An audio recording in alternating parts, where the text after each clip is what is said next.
Hi friends అందరికీ ఈ వీడియోలో కోళ్ళు ఏం తింటున్నాయో అని మీరు ఆలోచిస్తున్నారా? ఏం లేదండి, ఈ వర్షాకాలంలో వర్షాలు బాగా పడుతున్నాయి కాబట్టి కోళ్ళు అయితే జలుబులు రాకుండా ఇటువంటి కొన్ని డిసీజెస్ రాకుండా మనమైతే మెడిసిన్ అయితే వేస్తున్నాము. అది ఏ మెడిసిన్ ఎలా వేయాలి ఏంటనేది ఈ వీడియో లాస్ట్ వరకు అయితే చూడండి. ఈ మెడిసిన్ వల్ల ఏంటంటే కోళ్ళలో ఈ చలికి తగ్గిన బాడీ హీట్ కూడా పెరగడానికి ఉపయోగపడుతుంది. ఈ చలికి ఏంటంటే కొన్ని మునుగడ తీసుకొని చిన్నపిల్లలు కూడా చనిపోతుంటాయి. అలా చనిపోకుండా ఈ మెడిసిన్ అయితే బాగా ఉపయోగపడుతుంది. ఇప్పుడైతే మనం వీడియోలోకి వెళ్దాం. అయితే మనం ఇచ్చే ఫీడ్ ఏదేముందో దాన్ని శుభ్రంగా కడుక్కోవాలి. నేనైతే బియ్యం ఇస్తున్నాను. ఈ వర్షానికి ఫీడ్ అయితే లేదు.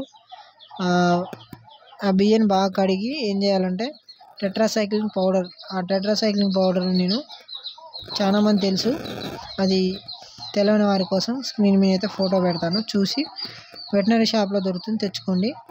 అదైతే ఫీల్డ్లో అయితే నేను ఒక టేబుల్ స్పూను అది టెట్రాసైక్లిన్ పౌడర్ అయితే వేసి బాగా కలుపుకోవాలి. ఫీడ్ మొత్తం కలిసే విధంగా బాగా కలుపుకొని కోళ్ళకైతే వేసుకోండి, ఏం కాదు.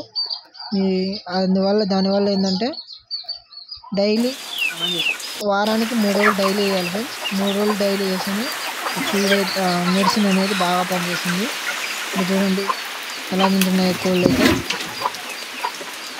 నేను మా తమ్ముడు అయితే వర్షంలో తడుచుకుంటూనే ఫీడ్ వేస్తున్నాను. మా దగ్గర అయితే మరి లిమిటెడ్ కోళ్ళే ఉన్నాయి ఫ్రెండ్స్. చిన్నగా స్టార్ట్ చేస్తున్నాం.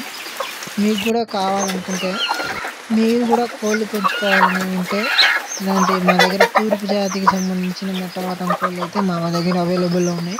ఎగ్స్ కూడా కావాలనుకున్నా కానీ స్క్రీన్ మీద అయితే నెంబర్ ఉంటుంది, దానికి కాల్ చేస్తే మేము సేల్కు వీడియోలు ఇందులో పెడతాం. అప్పుడు కాల్ చేసి కనుక్కోండి, సేల్కి కూడా పెడతాము. ఈ వీడియో కూడా మీకు నచ్చినట్లయితే లైక్ చేయండి, షేర్ చేయండి, సబ్స్క్రైబ్ మాత్రం మర్చిపోకండి ఫ్రెండ్స్. పక్కన ఉన్న గంట సింబల్ కూడా ఆన్ చేసుకోండి.